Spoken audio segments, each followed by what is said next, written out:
Let me live. This will be a great moment to remember.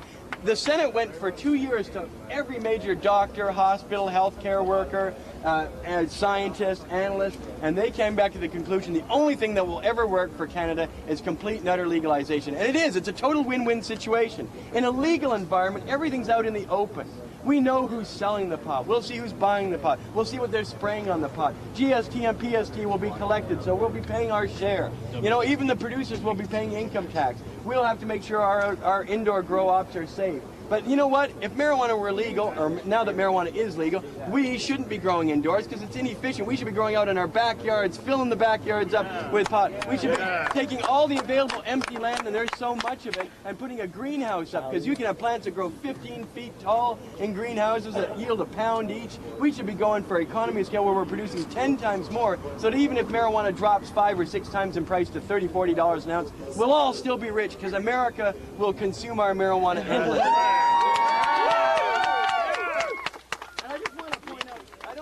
Hamilton MPs were involved, but treason, anyone? There were several Liberal Party members of Parliament actually at the U.S. Embassy in Ottawa. Get this, last week Dan McTeague, Brenda Chamberlain, actually telling the drug czar, listen, you're going to have to twist Canada's arm and make us pay, make us hurt, so that we never pass this marijuana law. They actually went to a foreign power and recommended that not only that the United States admonish us for a policy that the Liberal Party these members are a member of that had already considered and discussed and brought to Parliament. They were actually recommending that their fellow Canadians suffer economic and civil rights harms from the United States government because they're opposed to this marijuana legislation.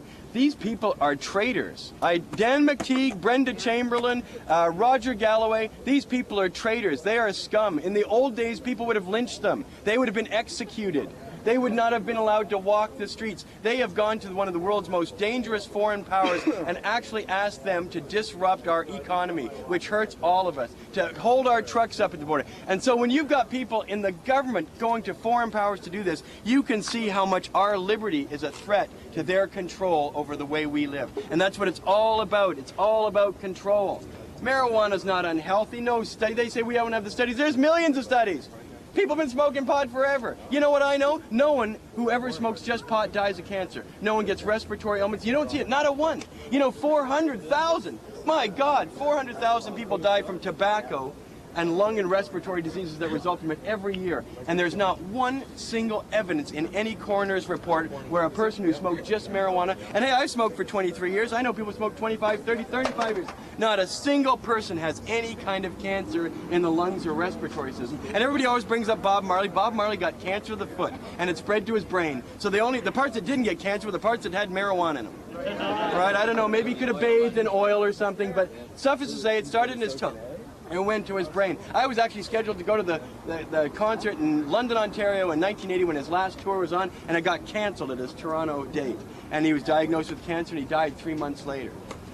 People do not die from cancer or respiratory ailments from smoking pot exclusively. You start smoking other crap, I can't vouch for it. But I do know this, you're never going to die from smoking pot of any kind of way whatsoever. Not from lung cancer, not from respiratory ailments, not from anything. You know, people say, well, it's still smoke. No, it's not. See, that's what they try and say, well, you know, there's even doctors that estimate, well, since people don't filter their joints, and God knows this is probably equivalent to 50 joints, right? People don't put a filter in their joint, you must be getting all that tar. Well, I have some interesting thoughts about that. First of all, nicotine, they'll give you cancer without smoking. You don't need to smoke nicotine. You chew tobacco, you'll get cancerous lesions here within 5 to 10 years. And the reason why is nicotine cuts off the blood, which carries oxygen to your tissues. So you get necrosis, the death of tissue, from just smoking because it tightens up your blood vessels, so you don't get enough blood, you don't get enough oxygen. But pot works the entire opposite way. Pot is a vasodilator. If your veins are smaller, it swells them up and makes them bigger. So you carry more blood and oxygen to the areas affected by the THC. So in fact, when you inhale, people say you're taking in carbon monoxide. I said yes, but when you draw on this joint, you're taking 5 times the volume of air, twice the amount of oxygen, twice the amount of all things. So you're sending more oxygen, which is being opened up by the THC in your lungs. So you're actually getting more blood, more oxygen to those tissues than ever before. There's many reasons. You know, like I look at bong water and I say that's filthy. That's filthy. That bong water is filthy. This I've seen what it is. I said, you know what though? I must have had 10,000 bong hits and maybe 20,000 joints in my life so far. I should have 30, 40 pounds of carbon just sitting right in my body. If you measure so in other words though, I don't. So what happens? THC clears itself out of your system. There's got to be a reason none of us seem to ever die from pot. Even though, is it 420? Yeah. You got about 20 seconds. 20 seconds, okay. Well, I'll have a few hoots of this and then we'll pass this around. And I want you to congratulate yourself in one way. Congratulate yourself that you've got the Charter of Rights, that you've got a court that recognizes the Charter of Rights, that you're the only jurisdiction in the whole Western world where marijuana, you know what, even in Amsterdam, it's not legal. It's legal here, and you've got to protect that. They're going to come back, the evil people, the liberals, the Alliance, all of them are going to come back, the control freaks, and try and recriminalize marijuana. And they're even going to call it decrim. They're going to insult you while they assault you.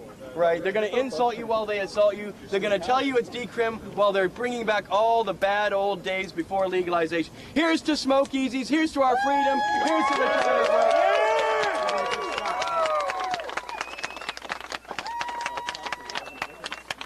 And here's to the unifying herb that brings us all together, that we love so much. Let me borrow your lighter. It's a bit of a muted protest when I've already seen like 100 joints out, you know that?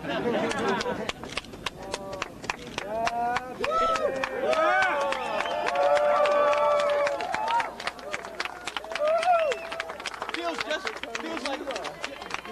just like Amsterdam, only better, because it's home, you know? Here they come. Let me try a hit of that, Mark. Oh, I like that. Here we go, folks. Send that around. I'm going to keep talking as long as you're here. I didn't fly all this way just so you could all get high. You know what? As the only free jurisdiction in the Western world, we're going to be a real beacon and an example to everybody else in the world that wants what we have in Ontario today. You have an obligation to work towards keeping what we have. What you have here is a totally unique opportunity. For the first time in Canadian history in the modern era, marijuana has been legal for 3 months, 3.5 months, completely unregulated and legal. You have to spread the word. You have to make sure that marijuana stays legal because people all over the world will be watching. You remember, the governments all around the world are saying, listen, if you make marijuana legal, the bodies will be piling up in the streets. People will be committing crimes.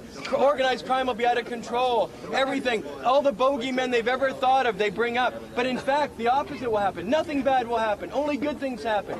People say, I even run into, when I ask people, why should marijuana be illegal? They say, well, marijuana impairs you. You shouldn't drive with it. I haven't had an accident in 28 years. I've smoked thousands of times and driven right away. Marijuana does not impair you.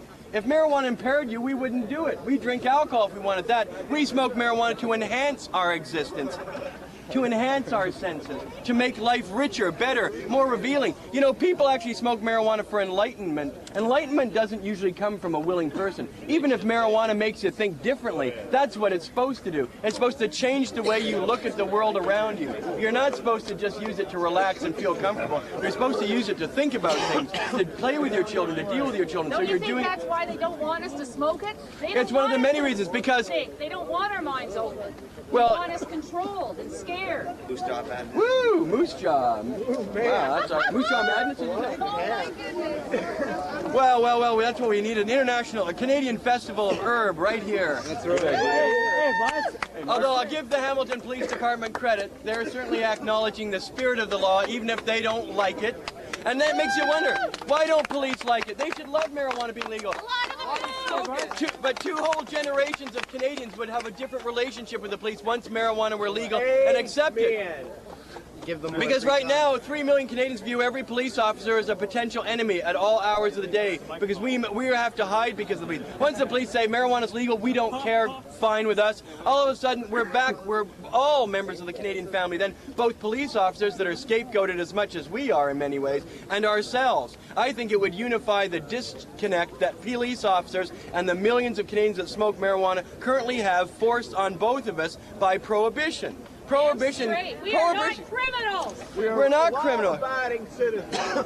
Well, up till 2 years ago, we were lawbreakers, but not criminals. A lawbreaker is not a criminal. If every moral citizen has a duty to break a bad law. The only way bad laws change, And they often tell you, well, you have to use democracy to change a bad law. That's not true. Democracy allows you to disobey a bad law, and if you're willing to take the risk of going to court to say, this is wrong, Your Honor, this is a bad law, this is a violation of every fundamental thing that any human would believe in, that all people are to be accepted of their lifestyle if they're peaceful and honest, and that the purpose of criminal law is to protect us from force, fraud, and violence, and not the way people live. Toke pass! The other guys over there. They're on the trade, yeah?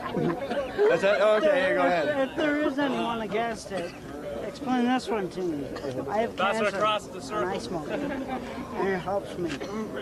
Guys, let people over there. I'm glad to hear it. You know, and I didn't even bring up the medical use, because, you know, one of the things I often say is we shouldn't say medical marijuana, we should say therapeutic marijuana. Right. And the reason I say that, you know, because vitamin C is good for you, but it's not medicine. But it is a therapy. You know, vitamins are necessary. If you take vitamins, you're taking vitamin therapy because you know your life will benefit by its use. So I don't knowingly have any medical need for marijuana, but I do know my life is better for it. And that is a therapy, just like exercise, a good diet, getting proper sleep, and learning not to worry or be stressful. Marijuana is, to me, like people used to describe cereals, an essential part of my day. Because, you know, and marijuana must be good for you, because you're talking to a guy who's been arrested 17 times, jailed 13 times, raided 5 times. The government's got $1 million worth of my stuff, and on a couple of occasions, I was never even charged for anything. Never, and I still think this is the greatest country on earth. So pot's got something, because I'm the least bitter of all people you're ever going to run into. One last word for Pot TV. You've been listening to me, obviously, and the wonderful people around me in Hamilton, Ontario, and I've not seen more pot smoked at any of my tours so far.